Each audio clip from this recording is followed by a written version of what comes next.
Did I ever tell you about the time I almost didn't get to make my confirmation? We were supposed to give a report about the life of the saint's name that we had chosen as our confirmation name. I'd completely forgotten to do this assignment, so when Sister Agatha called on me, I had no idea what I was going to say. Fortunately, I spent a lot of time with my Aunt Kate, who is my dad's mom's sister. And I grew up, of course, surrounded by a lot of Irish people. I never heard their accent, but my friends did. What I heard was, and I didn't know it at the time, they had a different way of pronunciating some words and stringing them together, but I never heard their accent.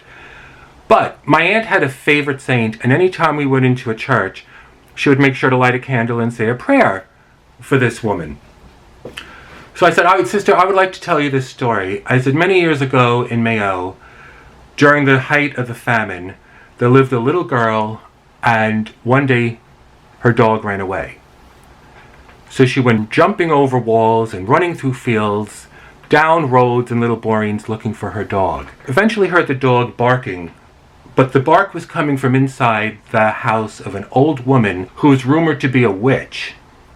And she was warned, this little girl, never, ever cross the garden of this woman's house. But she wanted her dog back. What was she going to do? So she walks up to the front door of this woman, and as she's doing so, the door creaks open, and the woman says, "Are you looking for your dog?" And the little girl said yes. And the woman said, "You know, you're the first person to visit me in over 20 years. Here's your dog, and here's a bag of beans.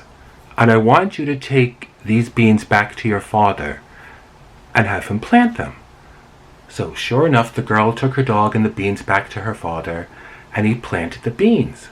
And what do you know? The farm flourished. They had enough to eat. This bean became famous. This bean was able to support the town and gave money the passage for the fair to come to America. And that little girl, Rosa, became known as Saint Rosa Lima, because the bean was a lima bean. Sister Agatha said to me, "Boy, have you never heard of Lima, Peru?" And I said, "No, sister, I never have. I've heard of Pepe Le Pew." But I made my confirmation. My mother, over the years, asked me, "Why does Sister Agatha always shake when you walk past?" I said, "I don't know, Mom. Maybe she thinks God speaks to me." And my mother said, "Why the hell would God speak to you?" I said, "I just listen. I've never asked him."